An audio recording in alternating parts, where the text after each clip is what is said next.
Welcome, dear students. I will talk about English and French in the 13th century.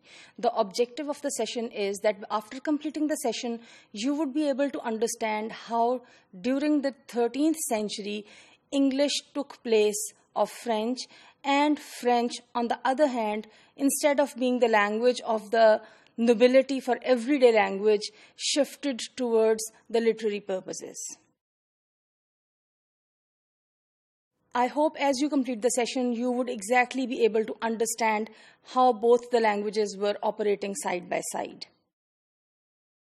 Well, my dear students, 13th century was a period of transition. It was a period of shift.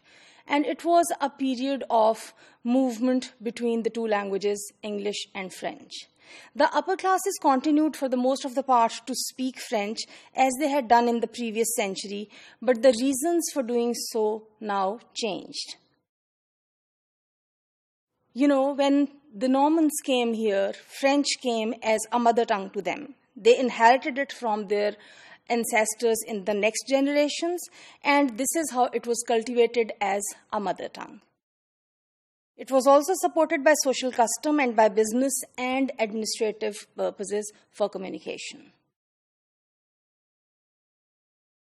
Through this time, however, on the other hand, English had made steady advances. It had improved its general structure, and by the mid of 13th century, when the separation of the English nobles from their interests in France had been completed, when they had to adopt or opt for either their properties or possessions in England or in France, the result was that in the part where people who had opted for England, they started using English language. However, alongside, there was another process that started, that was the use of French words into English language. In general terms, this mixing was for facilitation, for common uses, for everyday convenience of the people. By the way, my dear students, this process of mixing words of one language into the other is called code mixing, when one code is mixed with the other code. In other words, one language is mixed with the other language. In the process of code mixing, words from the language that is a donor language, they are borrowed and they are inserted into the language that borrows them. My dear students, there were various reasons for this transference that was taking place. The words that were being transferred from French into English and vice versa. Well, as a matter of fact, French language also took some words of English, but majority of the words that were shifted were from French to English. There was another dimension of shift. This dimension was the shift in literature.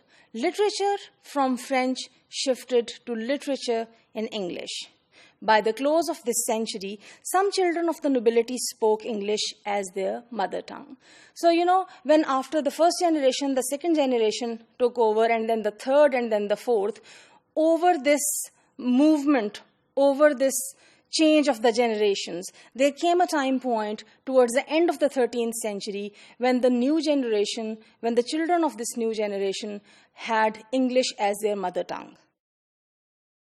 By the way, they also learned French, but they learned French as a language that they learned formally, that they learned through manuals that had glosses in English. The knowledge of French, even of those who attempted to use it in this period, was very, very scanty. They were not very fluent in French. They were just using words or phrases that they would fit into English language, and they would have the very basic knowledge of French language.